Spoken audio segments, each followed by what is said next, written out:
Alloh Qur'oni Karimda o'lmaydiganing yo'q deydi. Liboying o'lasan deydi. Lekin qachonligi noma'lumda bolalar. Noma'lum. O'sha jon oladigan farishtaga spiska beriladi, ro'yxat. O'sha ro'yxatdagilar aniq o'ladi. Mana bugun ro'yxatga berilganlar aniq o'ladi. O'lmaslikning iloji yo'q. Spiska berildimi, u bajariladi. Yo'g'ida spiska beriladi, shular yig'ishtirilsin deydi. Ko'chadan bitta yig'ishtirib olib ketadi. Unda xato qilib aroqni bekin ustiga balchiq tortib olsa ko'rinib o'tib ketishi mumkin. Balchiqning ichidan o'ldirib olib ketadi Azroil. U bekini bo'lmaydi. Alloh taolo Qur'oni Karimda dunyodagi eng mahkam binoga kir deydi, o'sha yerda joningni olaman deydi. Hozir shuna ofislar bor, chivin kira olmaydi, vahima bas bu gap. Hatto ko'zining ichida setkaga ochilyapti. Bu barmoqlar modadan qoldi, bu kodlar. Bu barmoqlar u modadan qoldi ular.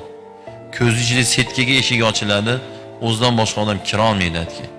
Iminni o'sha ofisining ichida Xudo jonini olib ketadi. Xudo ham emas, elchisi bor deydi, jonini olib kel deydi, o'sha yerda jonini olib ketadi.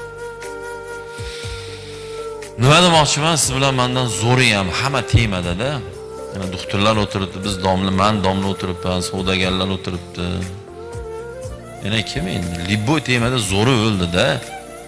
Zo'ri o'ldi. Dunyodagi lider 10 talikka kiradigan yurak doktoriga borib, "Bratan, qachon o'lasan?" deydi. "Sen tupoymisan?" deydi. "Miyani davolat bordi." "Men qachon bilaman?" deydi. Nimaga men yurak doktorini misol qilyapman? Chunki odatda yurak to'xtasa odam o'ladi ko'proq.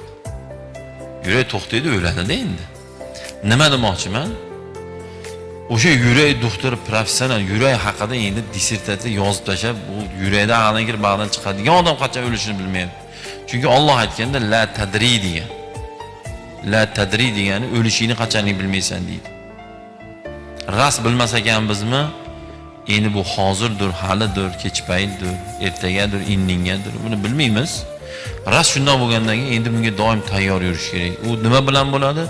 Ey Xudo, tavba qildim, kechir. Mana gunohdan uzoqda yurish, ibodatda yaxshi yurish, yaxshi ishlarda ustida turish. Tasavvurining qumorga karta chilayotib o'lib qolish bu yomon narsa.